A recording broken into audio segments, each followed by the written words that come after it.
Nous recevons ce matin 3 jeunes étudiants, Steve, Thomas et Théo, étudiants à l'UFR STAPS, et vous organisez un voyage humanitaire. C'est pour ça que j'ai tenu à vous inviter.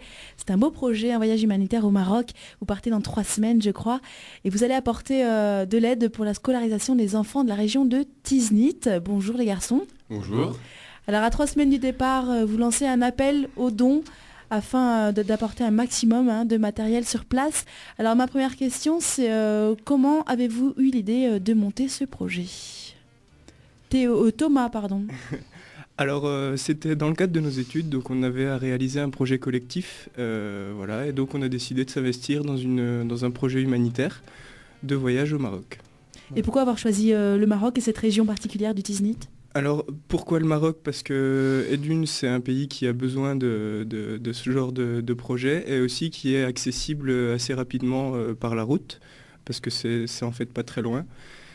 Pourquoi la région de Tiznit ? Parce qu'on est en contact avec une association de Vic-le-Comte, l'association avec Asaka, et donc qui eux travaillent déjà avec les gens de Tiznit, les établissements scolaires notamment. Et voilà pourquoi on s'est investi dans cette région. Quel est le but exact de cette mission humanitaire donc au Maroc ? Eh ben dans un premier temps, c'est ramener du matériel et faire découvrir aussi d'autres sports parce qu'ils connaissent que le football là-bas. Donc voilà, faire découvrir un peu les sports de pleine nature vu qu'on est en plein dedans. Voilà. C'est commun en STAPS d'avoir de ce genre de ça fait partie de vos études en fait, si j'ai bien compris. Ouais, c'est un projet dans le cadre de nos études, mais bon, c'est un projet peu commun parce que ça fait des années qu'ils n'ont pas fait ça dans la licence, quoi. Et donc voilà. Et comment ça s'est passé alors les premières démarches ? Vous avez dit on monte ce projet-là. Est-ce qu'il y a eu pas mal de galères, j'imagine ? On est déjà pris en contact en fait avec le gérant de l'association là.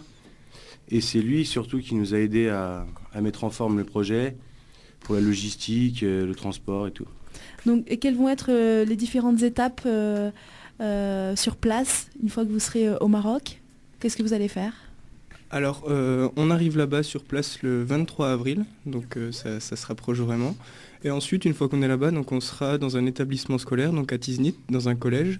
Et donc on distribuera le matériel aux enseignants référents, en fonction des matières, en fonction du matériel qu'on aura. Et à partir de là, on pourra aussi proposer des activités avec les professeurs de PS sur toute la période du séjour. Et comment vous avez, pour l'instant, vous avez réuni du matériel, j'imagine, déjà ? Oui. Quel type de matériel vous voulez emmener là-bas ? Alors, en grande majorité, on a du matériel informatique, des ordinateurs, des imprimantes, des choses assez techniques.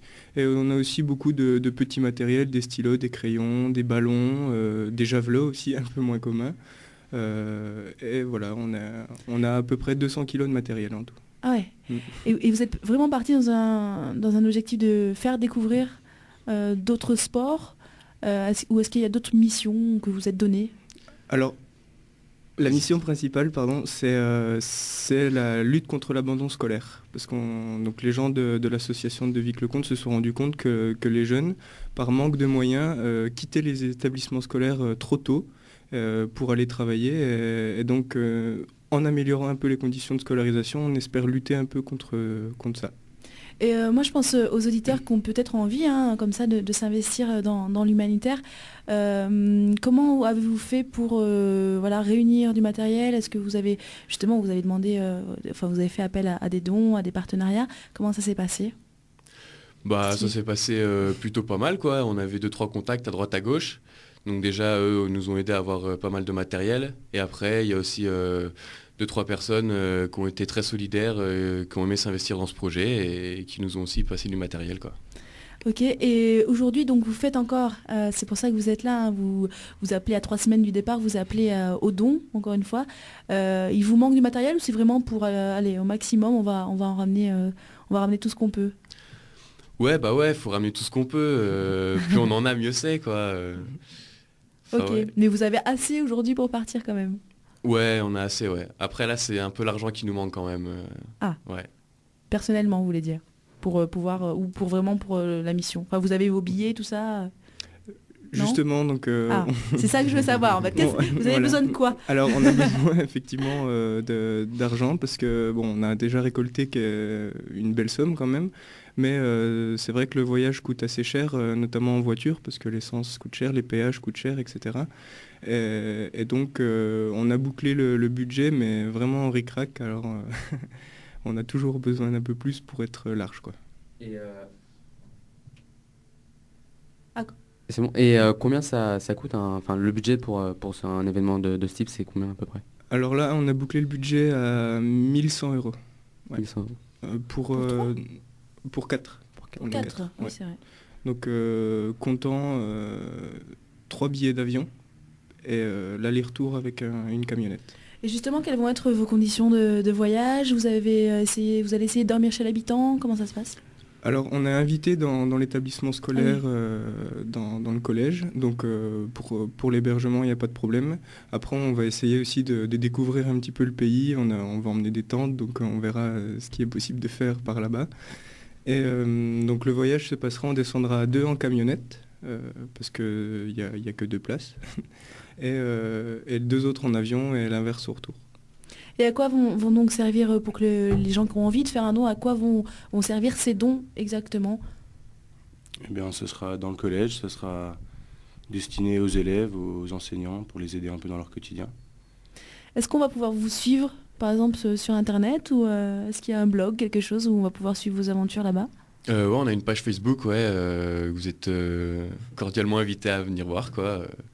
Donc il faut taper quoi? Stap Solidaire. Stap Solidaire, Ouais. Et on vous suivra au Maroc.